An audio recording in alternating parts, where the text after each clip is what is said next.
What about I know a lot of people, one of the questions that you say you get asked a lot is the commission. What, in terms of if someone goes to a real estate agent, what are some samples of commission rates that they, what's a good commission? What's too high? What's too low? Could you give us a kind of a snapshot of the rates there? Yeah, so now we're talking about your buyer's agent. Hmm. Um, so I can tell you, typically a commission for a good buyer's agent is 2.5 to 3%. Um, so now that gives you a number, and and there might be agents that charge less, but what kind of agent are you getting is the question. But the biggest question of this whole commission thing is who is paying for the commission, right? Are you as a Right. buyer Yes. paying for it? Yeah.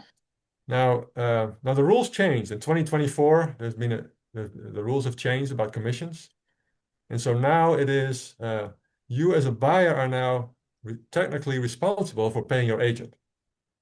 But however, in the practicality of the market, uh, in almost all the cases, the seller ends up paying for the buyer's agent commission.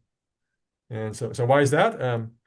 Well, first of all, as a buyer, you may not have the extra cash laying around to pay your agent because you need a down payment, right? So it doesn't make a lot of sense oftentimes. So then the other thing is the market is such now, it's more favorable to buyers. Hmm. So when sellers get an offer, they're usually happy to get an offer. And if they're being asked to pay for the buyer's agent commission, they're usually just going to pay it. Uh, so by and large, the buyer ends up not paying it out of pocket. Yeah. Yeah. Wow. I'll tell you, this is an education for me, Rulip, because we don't learn this stuff in school. And again, as I've said a couple of times, this is one of the biggest decisions people have to make in their lives.